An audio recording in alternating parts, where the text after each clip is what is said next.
Taking a look at a story that we are following very closely here at Newsfirst. Court granted permission to conduct investigations into the MV Mahanura vessel of Avantgarde, which was found anchored at the Galle harbour in January this year under the Money Laundering Act. Galle Magistrate Nilupuli Lanka granted permission following a request made by the Criminal Investigations Department. Prime Minister Ranil Wickremesinghe elaborated on the Avantgarde deal in Parliament yesterday. මෙම පාවෙන අවිගබඩාව ජාත්‍යන්තර මුහුදේ පවත්වාගෙන යාම ආරක්ෂක අමාත්‍යවරය විසින් In the letter dated the 18th September 2012, the then Additional Secretary of the Ministry of Defence and Urban Development, DMD Jayaratne, informed the chairman of Avantgarde that the Ministry of Defence had permitted to operate the floating armoury in international waters. However, the Ministry of Defence is not in possession of the document that was given to anchor the floating armoury at the Galle harbour. The only permit for the weapons were from the countries the weapons were issued from, and the accepting and issuing of those weapons are to be done under the supervision of the Sri Lanka Navy. The Ministry of Defence has not granted permission to issue any of the weapons from the floating armoury. In addition, the Ministry of Defence is not in the possession of the documents which detail the weapons nor the country of origin. The Attorney General has not advised to withdraw the case nor to conclude the investigations. As clear instructions were provided to continue with the investigation, the Commission to investigate allegations of bribery or corruption will continue with the investigations over bribery allegations, while the police will continue with the investigations under the Prevention of Money Laundering Act No. 5 of 2006. Therefore, there is no requirement for another external investigation in this regard. State Counsel Shanil Kularatne, appearing on behalf of the CID, informed court that there was no sufficient evidence to file action against Avantgarde in terms of Prevention of Terrorism Act, Explosive Ordinance and Firearms Ordinance. The attorney at law, appearing on behalf of the Avantgarde Security Services Private Limited, requested court to terminate proceedings. However, the State Counsel representing the Attorney General objected to this application and stated that investigations are being carried out under the Money Laundering Act. The magistrate, after considering the submissions made by both parties, ordered for further investigations to be carried out over Avantgarde under the Money Laundering Act and for further reports to be submitted on the 25th of February next year. Views were also expressed at the Cabinet media briefing today.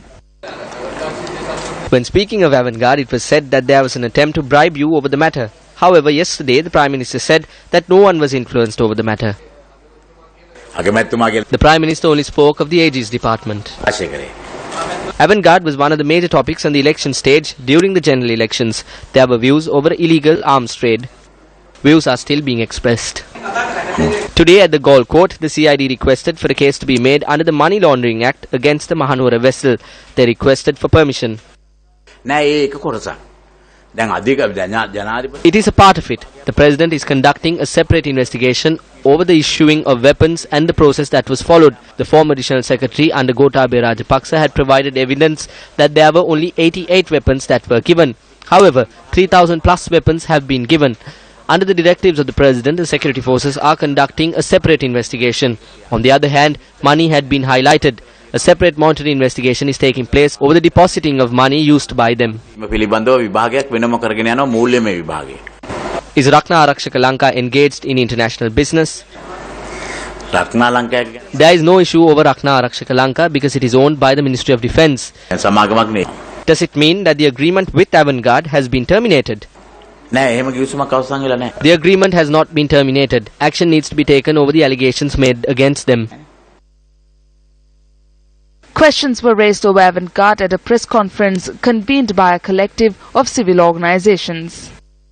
Additional Secretary of the Ministry of Defence in a statement had said that Avantgarde had been provided with 88 weapons legally. However, she says that when inquired, a cache of 3,473 weapons had been discovered. Since then, a large number of weapons have been recovered from this vessel anchored in Galle. There are documents over this. 200,000 bullets were found. Is there no allegation over the use of firearms? These are not legal firearms. The Prime Minister says that weapons were not given to Avantgarde legally. He is making a clarification to a question that was raised. However, based on the intervention of the Attorney General, a lawyer informs the Galle court that there is no evidence to file a case under the Firearms Ordinance or the Explosives Ordinance. This is a serious issue.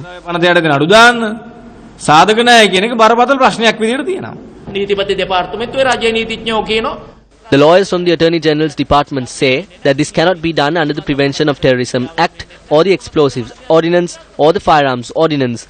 If the Prevention of Terrorism Act does not apply to the place where 3,000 weapons were stored, then they need to be burned to ashes and rubbed on those persons' foreheads. Over 200,000 bullets were discovered from the second vessel in Galle. Does this not fall under the Explosives Ordinance? If a proper investigation is to be carried out and if the law is to be implemented, the first thing to do is to inquire as to whether the payments due to the Sri Lanka Ports Authority and the other ports have been settled. Even that is not taking place. මුදල් ගෙවලා තියෙනවා. මේ සඳහා ගෙවිය යුතු මුදල් ගෙවලා තියෙනවද කියන කොහෙනේ. අවම වශයෙන් ඒකවත් සිද්ධ